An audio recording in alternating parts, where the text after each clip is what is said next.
Big Beat Manifesto goes, big beats are the best, get high all the time. Right. At the time, it felt like a much more all-encompassing philosophy. Yeah. This is outrageous. This is contagious. Ron, you cretin! You're a fuckhead! That's what you are! A fucking shithead! It was a joke, Mark. I was joking. It was a Christmas joke. Hey everybody, you're listening to the L Dude Brothers podcast. This is Lee. And your co-host, Sean. And today we're going to be talking about Peep Show Season 1, Episode 1, called Warring Factions. This episode was released on September 19th of 2003, and I mean, for the life of me, it was so long ago. I mean, back in 2003, I mean, I was still in high school. Yeah, I was a young guy in the military. I had recently returned from my first deployment, and I was just kind of enjoying life, being a young 22-year-old with unlimited money to burn and not a lot of responsibility. Yeah, don't we all wish that was back? Those days were back. But oh my gosh. Yeah, in general though, like 2003 was a terrible year. We were heading into Iraq. Obviously, that's never good because we're still there. But possibly the worst thing that occurred that year is Nickelback. And that's really when they came to light and started peaking on the charts. I mean, just crimes against humanity. Oh, their album Long Road was released 3 days after this episode aired. Somehow that thing went triple platinum. Have no idea how that managed to happen because I don't remember any of the songs that are on that album. Yeah, I can only imagine it's because it was a very stressful time for everybody. That's the only reason I could think of. Johnny Cash died a couple days before this episode came out. So good music was dying. Nickelback was coming in. But we also got Peep Show out of it, so that's always good. Yeah. And one thing I was really, when I was watching this episode again, Jeremy was so excited about this is outrageous, and I think that we also need to set the scene here. So our first episode that hopefully you guys have already listened to, we recorded that about 2 weeks ago, so we've had a little bit of downtime between episodes, and in that downtime, we have been really busy learning how to become podcasters. And I got to tell you, after mixing and editing the first episode, I understand why Jeremy is so excited about his song, because even though it's not good, it takes a little bit of work to do that stuff. So I can completely relate to Jeremy and his feelings of excitement with his song. In the words of the great Jeremy Clarkson, it's ambitious but rubbish. Yeah, no, I definitely agree. We're making a podcast for a show that nobody watches for an audience that's not going to listen to it. So we had 8 listens on SoundCloud since we uploaded episode 0, so we are definitely hitting the big time. Yeah. If we have 92 more listens over the next 4 weeks or the next 54 episodes, it's going to exceed all expectations that I had. So we're looking forward to seeing how things go. That's right. We'll be sitting here counting our shekels from all the advertising money on WordPress. Oh, it's gonna be great. I can't wait. Well, without further ado, we'll go ahead and dive into the episode here. Like I said, Warring Factions, really just a great episode title that kind of, describes the entire series and the kind of back and forth between Mark and Jeremy. Yeah, this is a great episode. Well, I shouldn't say this is a great episode. This is a strange episode with characters acting really wild.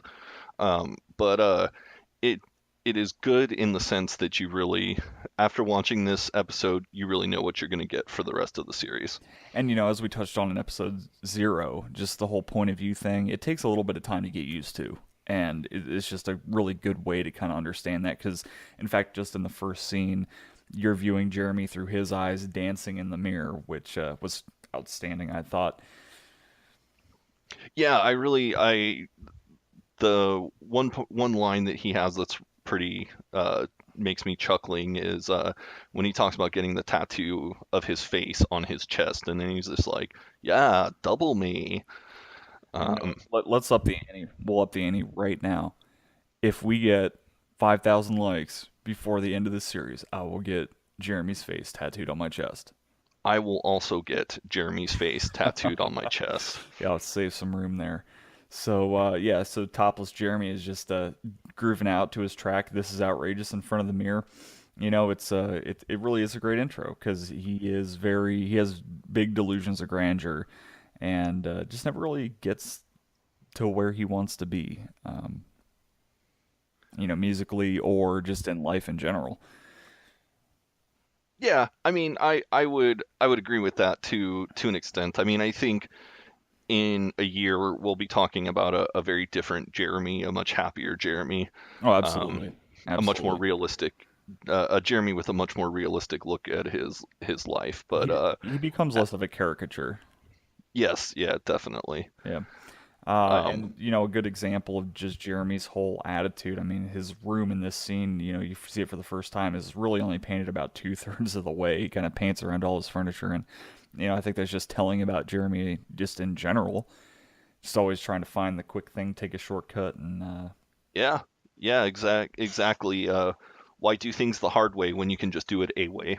exactly. If it's done, then it's done. But next scene here, we get Mark. He is running down the street to catch a bus.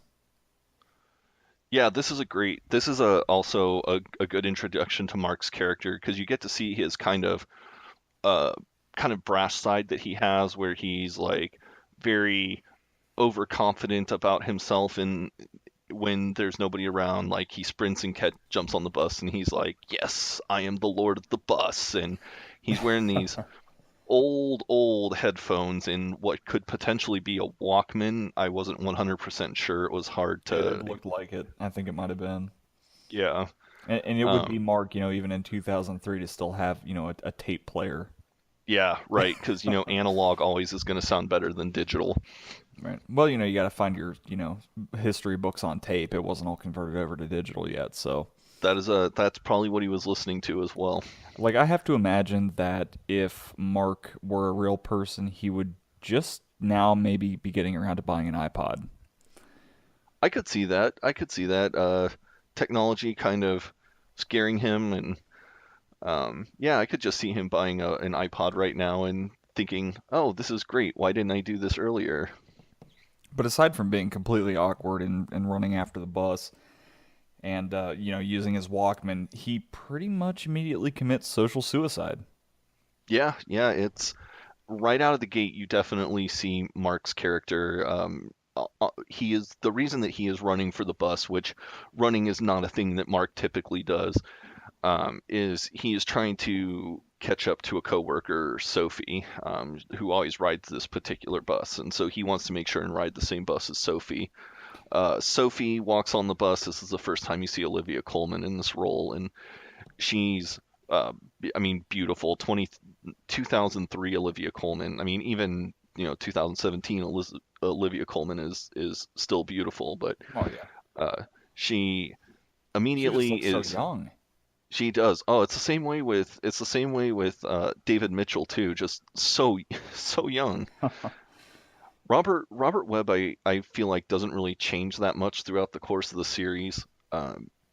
Season 9, Robert Webb looks very similar to season 1 Oh, yeah, Robert Webb, definitely. but David Mitchell, he ages quite a bit.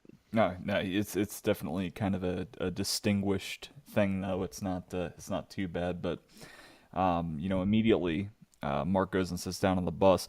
Sophie comes and sits down next to him, and Mark just happens to have his hand on the seat when Sophie sits down. She just plops right down on his hand. Yeah, no real fault of his, but I think that a normal person probably at this point would have just said, "Hey, excuse me, you're sitting on my hand," and then would have just kind of been done with it. Whereas Mark just kind of lets it fester, lets it fester, lets it fester until Sophie, realizing that she's sitting on his hand, is creeped out by the fact that Mark didn't tell her earlier that she was sitting on his hand. Yeah, I don't know if she's just wearing the world's thickest pants or had a bunch of lidocaine shot into her ass, but I think I would notice if somebody had their hand, that I was sitting on somebody's hand.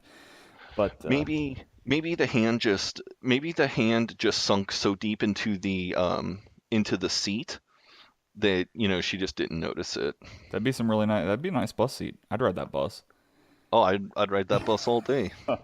But after a little bit of an exchange, she just kind of continues on reading her book to try to ignore Mark and all of his awkwardness because you can tell there's a little bit of chemistry there, but she's just really not into it. I like this line that Mark has where he talks about she's giving you the book off because that's not a phrase that I would use in a normal day setting.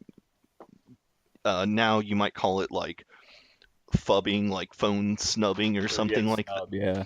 Phone snubbing or something like that. But yeah, in this 2003 pre-iPhone world, Mark gets a good old fashioned book off. Yeah, he does. And actually, now that you say that, I think the most advanced technology we might see is a BlackBerry in season one. But Oh yeah. yeah, Yeah, you're probably right. I good mean, they old definitely good old do have cell BlackBerry. phones because Mark talks about having a cell phone in this episode. But Right.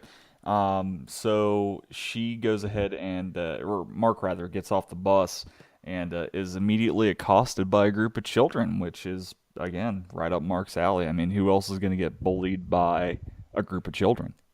yeah, just Mark. And I one thing that I think is funny is that Mark knows that he shouldn't, as an adult, he should not be getting bullied by children, but he's just really too much of a he's just too much of he's too non-aggressive to do anything about it. Like, Absolutely. He's so, and like, he's the most passive aggressive person in the world. yes, definitely.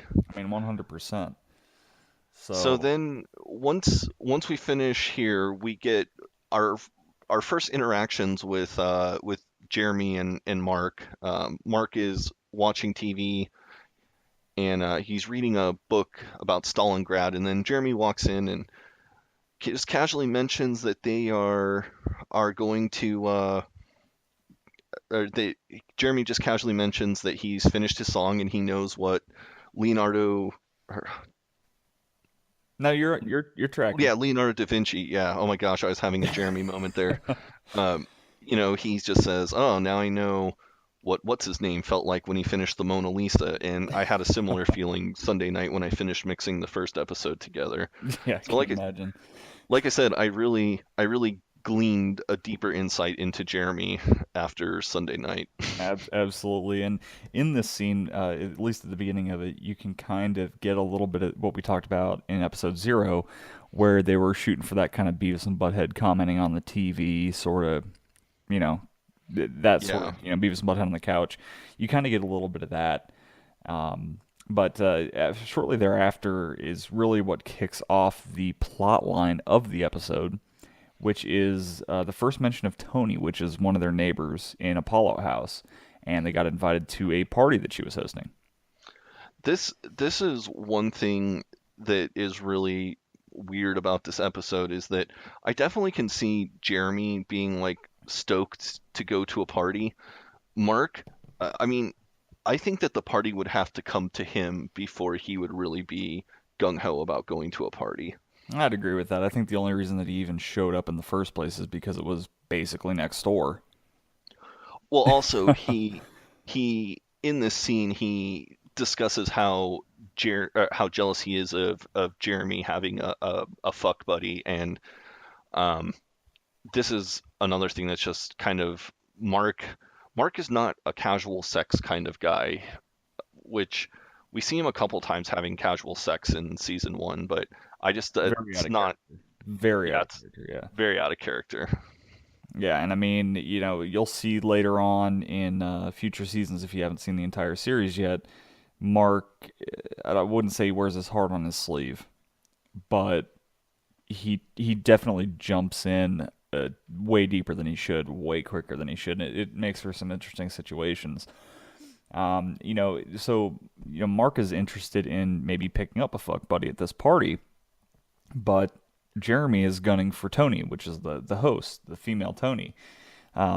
He actually says, the reason why they'd be so great is because they're both so relaxed about sex. Because the last time that he was over there, they watched a porno, which is great, except for we find out later it wasn't a porno; it was the English Patient.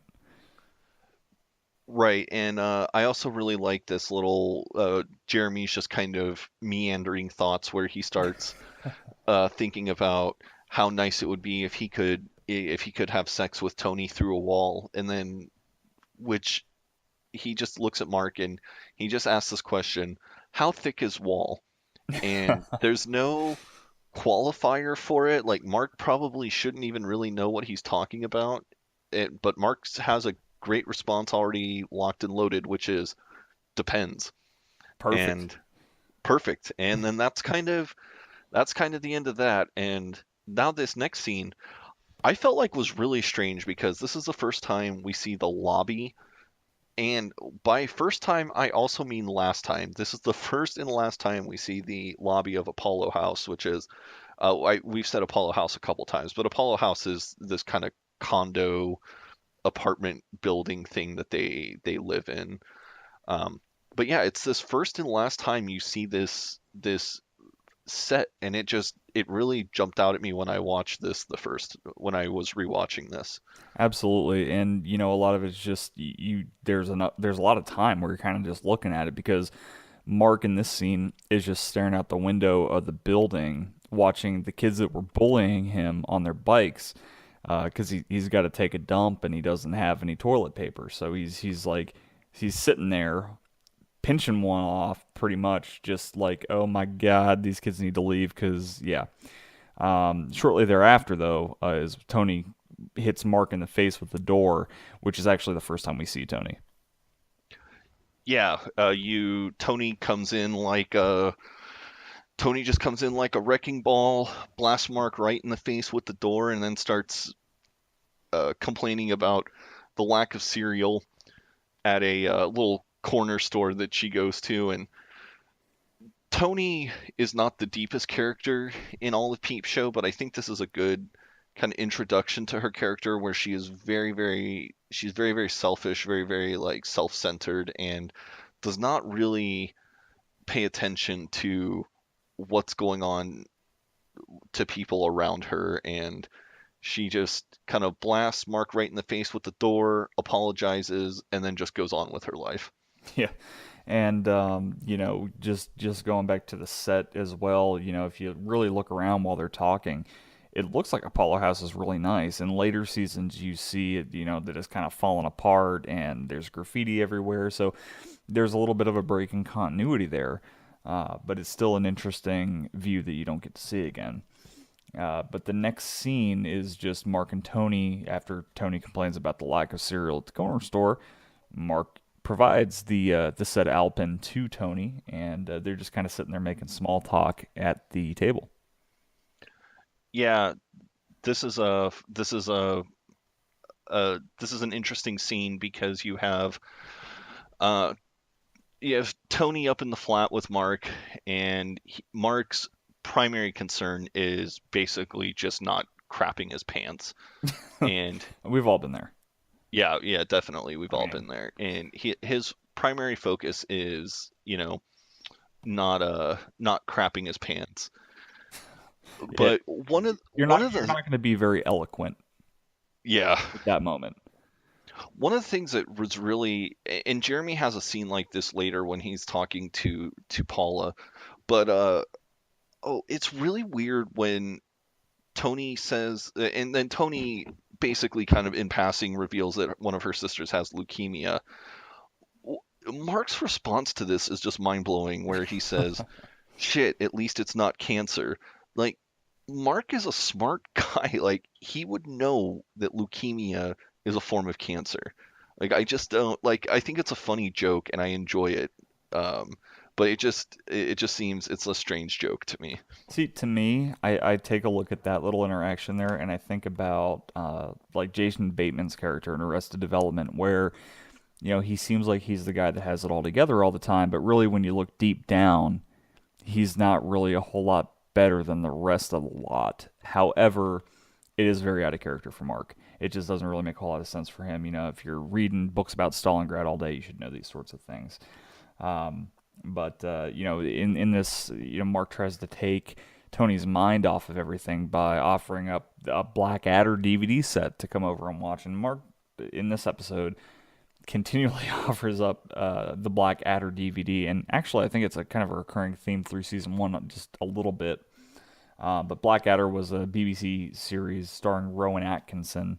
Ran for quite a while, and He's he does, Rowan Atkinson, better known to most people as Mr. Bean. of course, yeah. Obviously, Mr. Bean's Day Off, all that kind of good stuff. But he does. The guy's brilliant. Shortly thereafter, Mark says to Tony, "Hey, I can cheer you up. You want to hear something really funny?" So all of a sudden, we cut to Jeremy's bedroom, and Mark and Tony are sitting there listening to Jeremy's track. This is outrageous.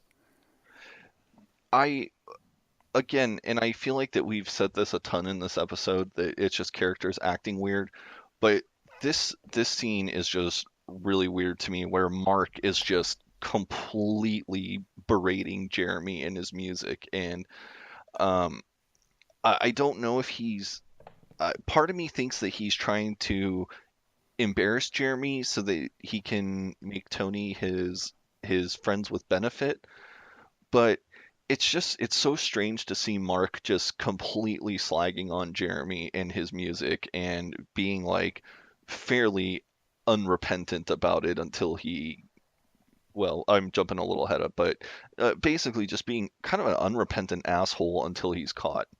Yeah, and I think that from a writing standpoint, it took him a little while to kind of fine tune the Mark's internal voice with his external voice. Yes, because I think his internal voice in this episode is very consistent with what you see later. It's his kind of external actions that change wildly. Absolutely. I mean, Mark isn't ever gonna, sit there and laugh at Jeremy's track because Mark does care about Jeremy. But in this case, they're sitting there laughing about it, and Jeremy just kind of walks in and busts them both sitting there. Which leads to my to one of the to another funny scene, which is basically the next morning. Mark is trying to he realizes that he's screwed up, and Mark really is just kind of trying to make amends with Jeremy in kind of any way possible. He offers him some chicken tikka.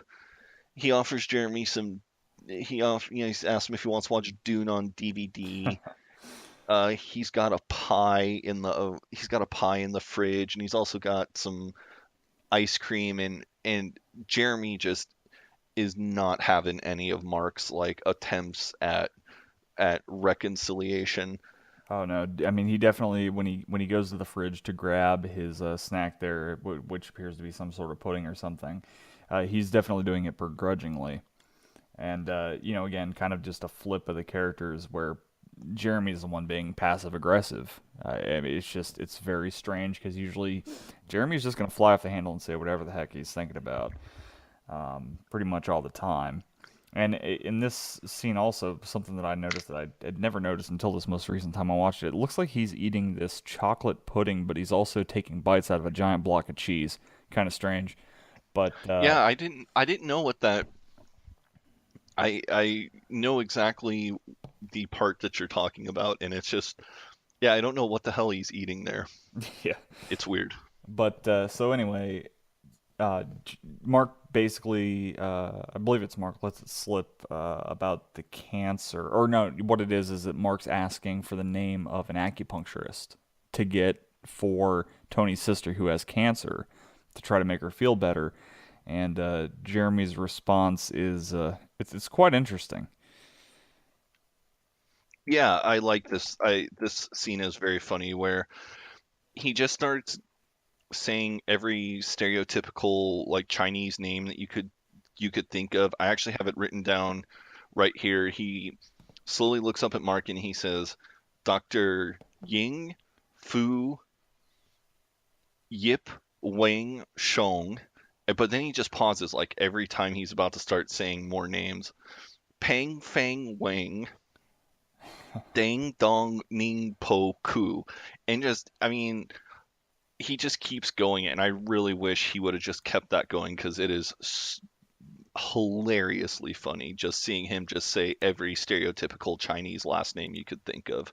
Which, is typical Jeremy knee jerk kind of just yeah, out it comes.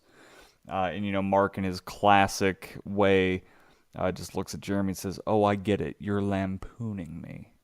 it was just a simple lampoon. I like that. It's not, It's oh, I very get it. understated. You're messing with me. It's and when Jeremy calls Mark a posh spaz later, like that that kind of phrasing, you're lampooning me. It was a simple lampoon. That's like the way that I would think that a posh spaz would talk. Oh, completely, completely. And tired of Mark's bullshit, the next scene we see Jeremy in the local pub, where we get our first introduction to the character of Superhands. Yes, great. I mean, the one character that probably stays the most consistent through the entire series is Superhands, outside of him paying for the beer, which, That was strange. you and I were talking about this before we came on air. Like, it just seems strange that he's paying for the beer when I don't ever remember him paying for anything in the rest of the series. No, absolutely not. In fact, there's a couple episodes where he's just straight out stealing stuff from stores. Yeah. But Super Hands is, like Jeremy, he's counterculture. But at the same time, Super Hands is a fairly intelligent character. But in his counterculture way, or orders a Guinness says specifically no logo in the foam, because you're just basically drinking an advertisement, which I thought was kind of funny because it is kind of a kitschy, weird thing you don't see very often in the States, I suppose. But over there, I think it's probably more commonplace. And Jeremy kind of uses Super Hands as a little bit of a sounding board for Mark's concerns, or I guess making fun of their track. Yeah, he says that he thinks the track is shit, to which Superhands responds, "No, it's the shit." And this was when we were talking about in the intro episode, we were talking about how some of Superhands' jokes I knew were funny, but I didn't really get the references. He has this part where he says, "What's what? So Mr. Ocean Colored Pants doesn't get it? Quell fucking surprise." And then Jeremy responds, and then Superhands finishes, "Mate, you got to get some Rwenge. He broke Omerta." And again, those are kind of stuff that I was like, okay, this is supposed to be a joke. But Quell is High German, which does not surprise me that he speaks High German, but it means like a well or a spring, so it's almost kind of a little bit of a pun there. Rwenge is our second Blackadder reference of the evening, which is Rwenge is a word that Blackadder uses in that series to mean revenge. And then Omerta is the Mafia Code of Silence. So basically, he's saying, we got to get revenge on Mark.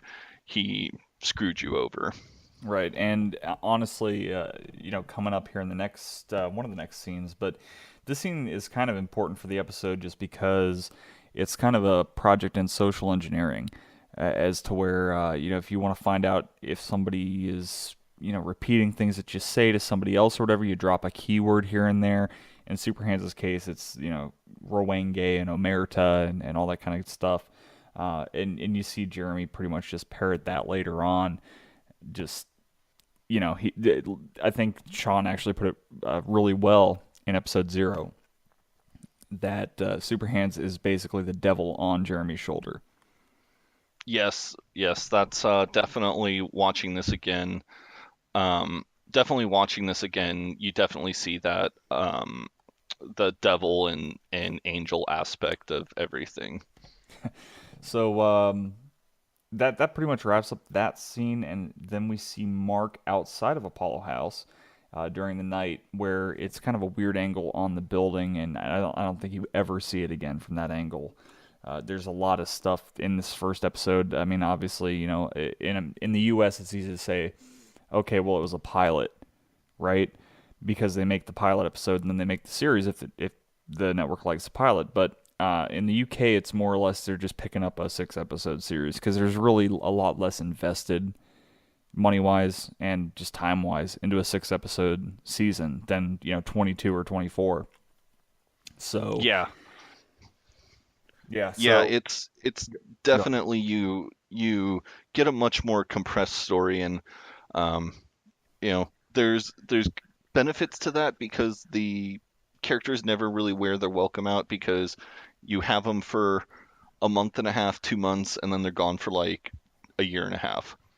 Yeah, and believe me, if you're listening to this podcast the whole way through, we're gonna wear out our welcome with you before the characters do. But That's a 54 weeks in a row is going to be a big commitment for people. So for everybody involved, it's yes, be a slog. But so Mark is walking around, and just kind of the internal dialogue in his head is, okay, you're not a pedo. He sees the kids out there.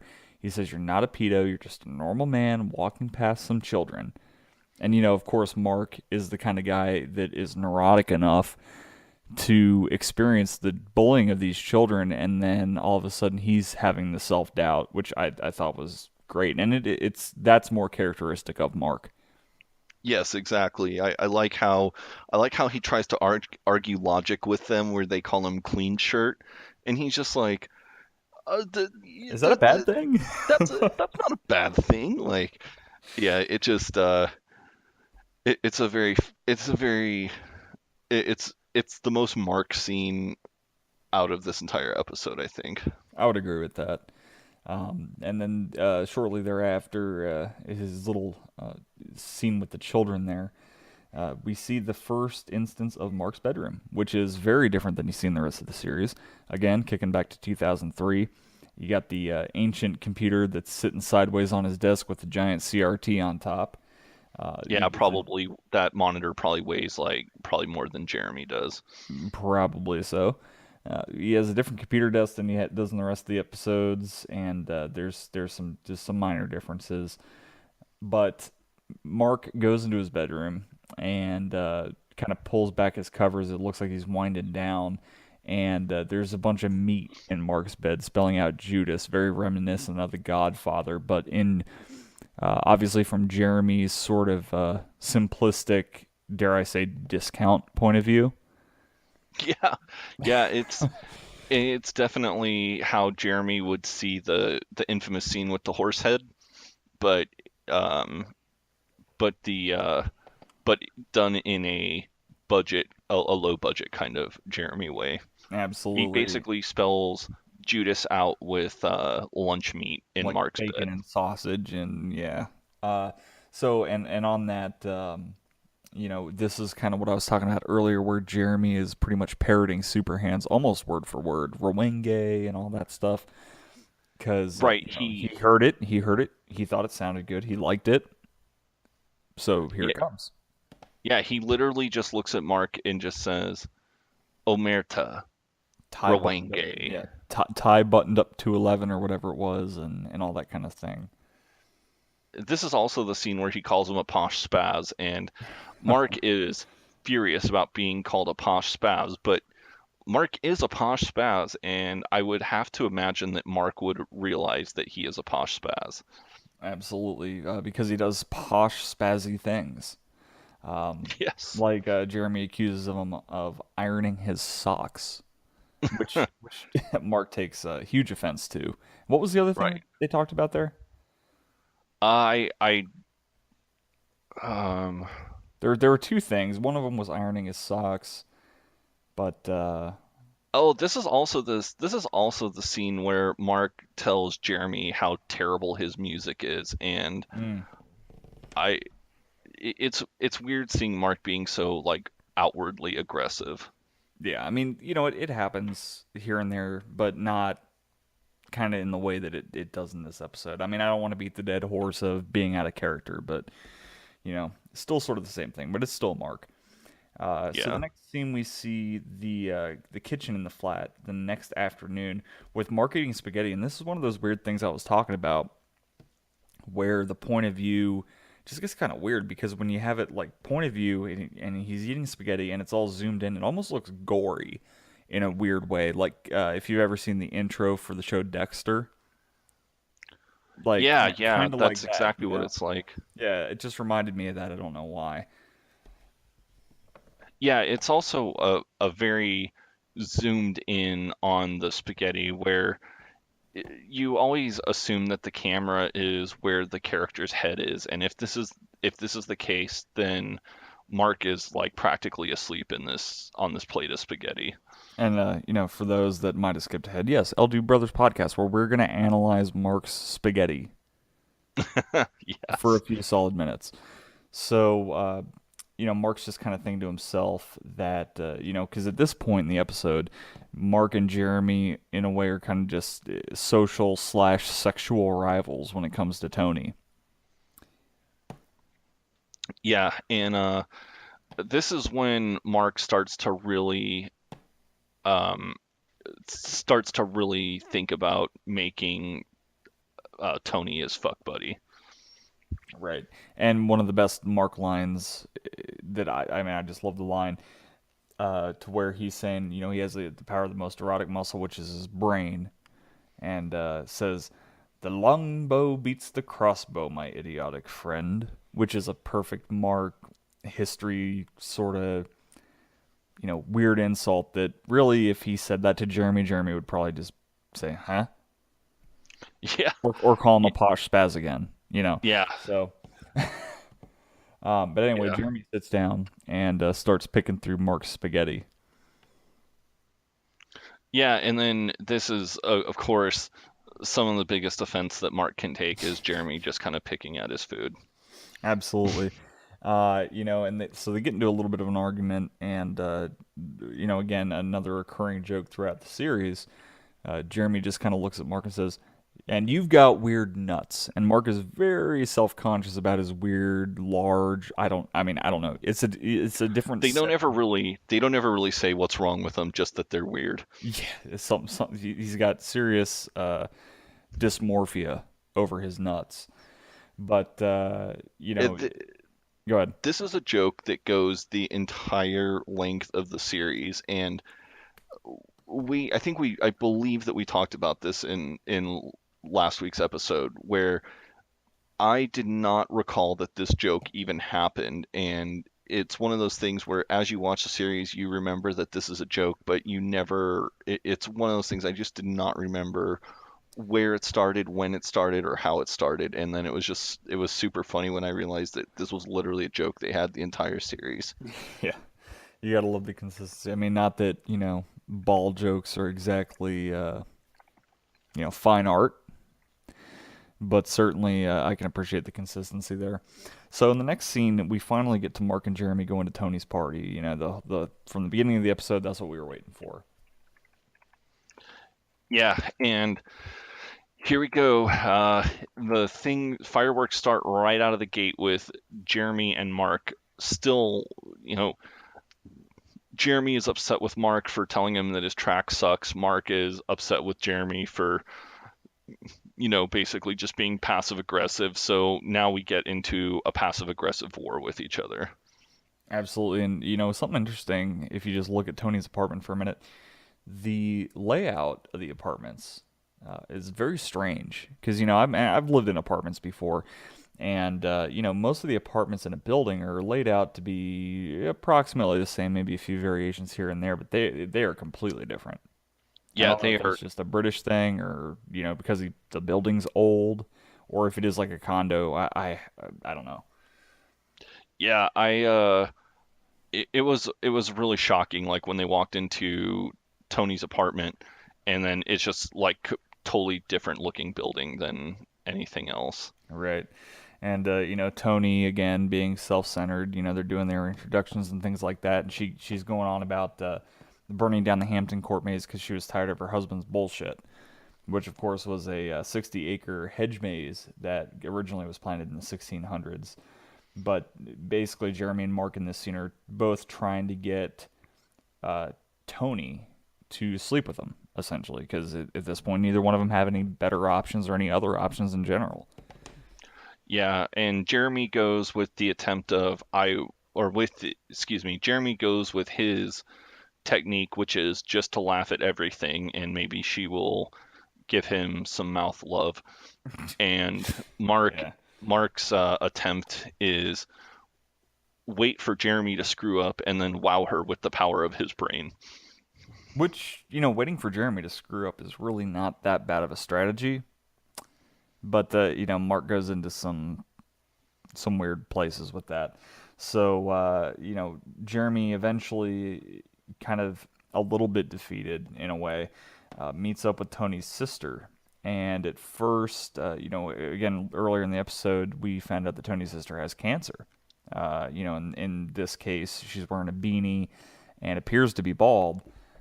So he starts talking to her just kind of out of, I don't know, sympathy maybe. But then she lets it drop that she's actually in the music business. And all of a sudden, Jeremy is super interested. I don't think that he's actually. I don't think he wants to even talk to her. I think he's No. more just talking to her just because she's sitting there in front of him. He actually makes a comment about how she's the most boring person in this entire room. Yeah. But all of a sudden, you say music business, and he says, "Oh, Yes, 'cause yeah. he's Now all just of a he's sudden always, yeah, he's he cares." yeah. But so they start to play a game at the party, typical party game kind of thing, where you write down somebody's name and stick it to your head, and the other person has, or you have to guess whose name's on your head. Yeah, And I've played this game before and it's pretty fun, but this is a wonderful example of Mark and Jeremy's ideologies where Jeremy's name that he writes down is Cockmuncher and Mark writes down David or Tim Henneman, which is a famous tennis player. Although I think that later season Mark probably would have gone with like uh, Rommel or some other like World War II, general or something like that. and I would have the same notion. But that being said, I think that if Mark were into sports, it would either have to be tennis, golf, or maybe, I don't know, curling or something really fringe and you know what I mean? Yeah, yeah, no, So I definitely could. Mark, any interest in sports would be some weird fringe sport that only like 8 people like. right, yeah. So and let's see here. So what they're writing the names on actually for this game is Rizla, which is actually a brand of rolling papers, which I thought was kind of funny as well. So let's see here. Jeremy and Paula end up going back to Mark's flat.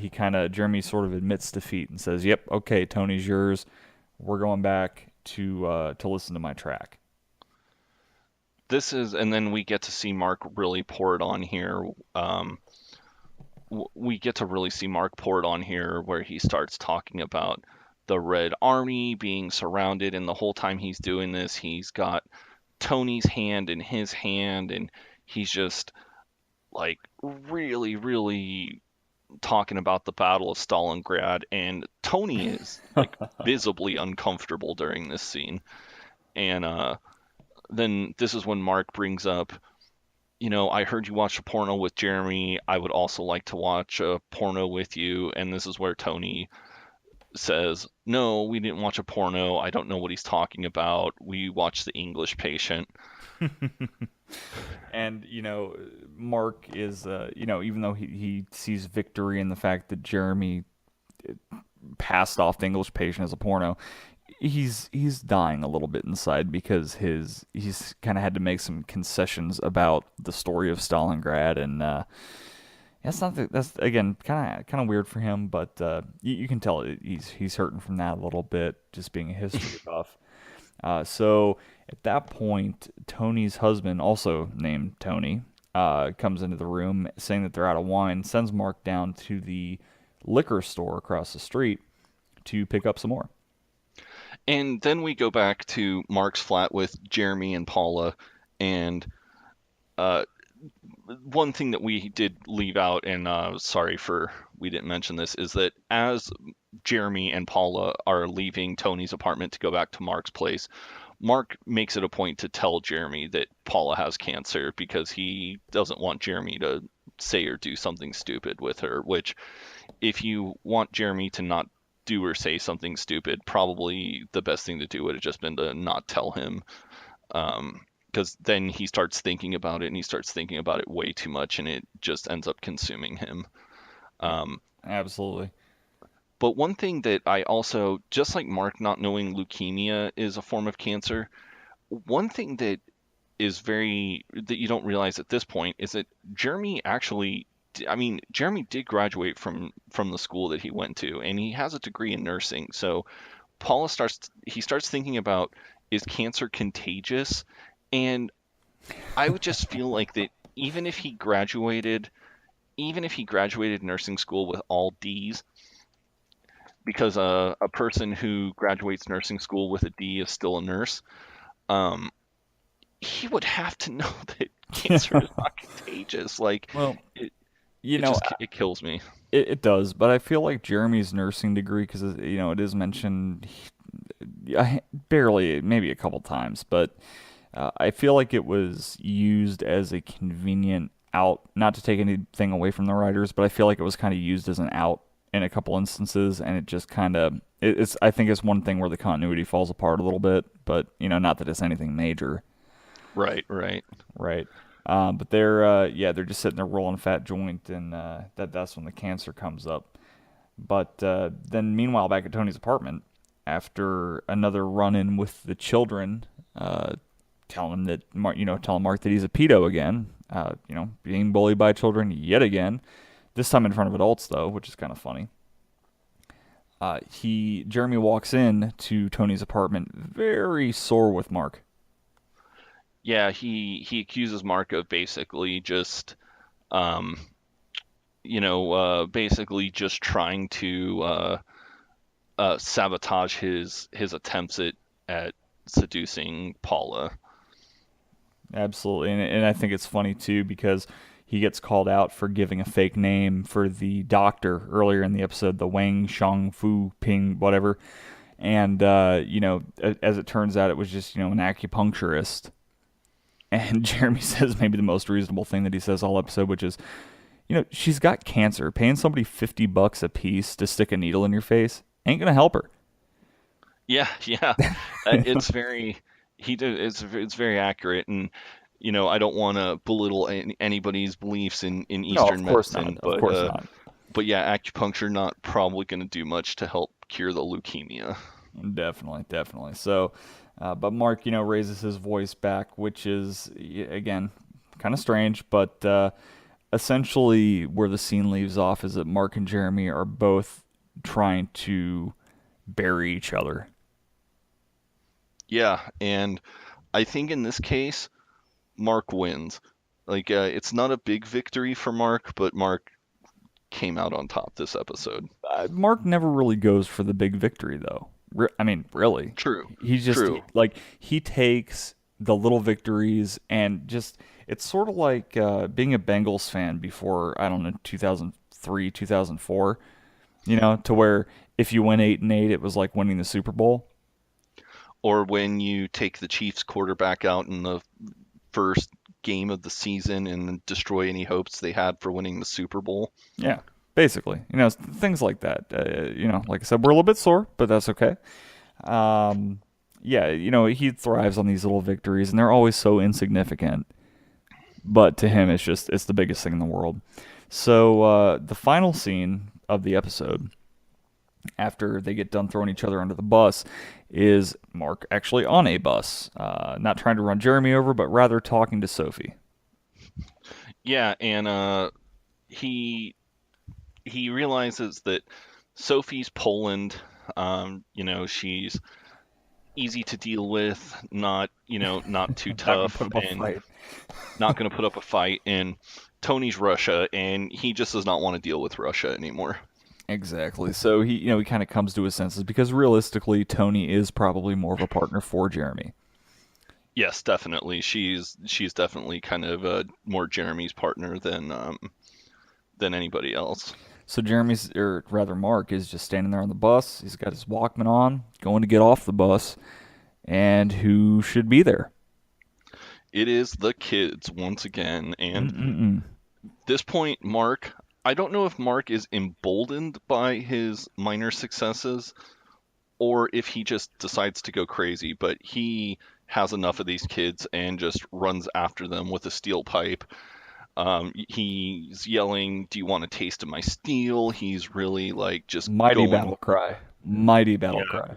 Yeah, and then unfortunately for Mark though, Sophie sees this and probably does not really do much to help Sophie's view of him. No, certainly not. And you see her reaction, her face on in through the bus window as we cut to the credits. So, just to kind of recap and just my personal feelings, just within a couple sentences, I guess, is it good episode, good introduction. Kind of falls short of the overall series expectation, but enjoyable nonetheless. Yeah. I feel like that this show does a good job of kind of showing like this is what's going to happen. Both character stories are really interwoven. Um, I really liked one scene that I think we kind of left out was one of Superhands' advices to Jeremy on how to get them signed is basically it's not who you know, it's who you blow. And so when Paula is talking to Jeremy in Jeremy's bedroom, he basically attempts to go down on Paula to get a record contract, and that is probably my favorite scene in this entire in the entire episode. Well, and even knowing how, just because we've seen the whole series, that statement carries a little bit more weight than I guess maybe they originally intended. Definitely. That early in the series, because Definitely. it gets very interesting. But great relationships. There's definitely funnier episodes of the show, but the first episode of any show isn't really going to be a laugh riot generally. They're just kind of getting the feel of things, and you can definitely tell. I would not ever say it's amateurish, but you can see the growing pains. The first episode of Seinfeld, in fact, just kind of the first season of Seinfeld in general is really weird. Oh, the first couple are brutal. I mean, it really wasn't until season 4 when they hit their stride. And honestly, it's amazing when you think about Peep Show. Seinfeld had 22 episodes a season, and it took them a couple seasons to really get to where they needed to be. So you're talking 60 some episodes. But that's longer than the entire series of Peep Show. Right. But they managed to find where they need to be, and just as soon as they hit it, they just keep it there for the rest of the series. It's just fantastic writing, fantastic acting, and Sam Bain and Jesse Armstrong actually wrote every episode of the series except for 4. Is that correct? 4? Yeah, there's 4 that were written by a different guy, and then there was one episode that was written by another person. I apologize that I don't have their names in front of me, but yeah, basically 49 of the 54 episodes were written by the same team. Right, and we'll point that out when we get to it, because we always like to kind of see what the differences are in credits and things like that when it actually matters. I doubt we'll be talking about which gaffer we thought was better, but certainly we can do some analysis on the writing. But definitely stick with it. If you're just watching it for the first time, because it does get a little bit more interesting as the characters start to develop. Did we say it was episode 3 was on the poll, correct? Yeah, episode 3 is on the poll. Yeah, episode 3 called On the Poll is one of the best episodes in the whole series. So you just kind of gotta, kind of learn the characters, understand the format of the show, and then it really starts to flow really well. I'm super excited to talk about next week's episode, the interview, and then of course in 2 weeks for On the Poll. I'm really looking forward to that. Yeah, we're definitely gonna have some fun with that one. But I wanted to just go ahead and kind of segue out of the show, and I just kind of want to talk about we have this podcast on SoundCloud, we have it on Stitcher, we have it on iTunes now, and we have it on Google Play Music. The podcast market is very saturated with podcasts, so if you're listening to this and enjoy it, whatever platform that you're listening to it on, if you could just give us a like, give us a rating, comments, anything like that can help us reach more people. And I do just want to give a shout out to one person. I want to give a shout out to Regina Iorio, who is our only follower on SoundCloud right now. Hey, Regina, thank you. Yeah, you followed us early, so we're going to show you some love. That's right. We have our Facebook page, El Dude Brothers Podcast. We have a Twitter account at El Dude Bros, and we also have a Tumblr page that we haven't really done anything with, but we're going to get to work on that. Absolutely, and probably by the time that this episode actually is available on SoundCloud, we should also be on TuneIn, which will allow you to actually, if you have an Amazon Echo, you'll be able to ask Alexa to listen to the LD Brothers podcast. Yep, that's we're working on some big things here. So if you want to give us like on Facebook, follow on Twitter, that'd be great. As I said last week, if we get 100 likes on Facebook, we will review the absolutely terrible American pilot for Peep Show. That's on Absolutely. YouTube. So, on that note, I want to thank everybody for listening out there, and hope that you'll stick with us again next week. I know we were a little bit long-winded there, but episode 1, you got to get through it, right? So, until next time, this is Lee And Sean. and the All Dude Brothers podcast saying, and we'll see you next time.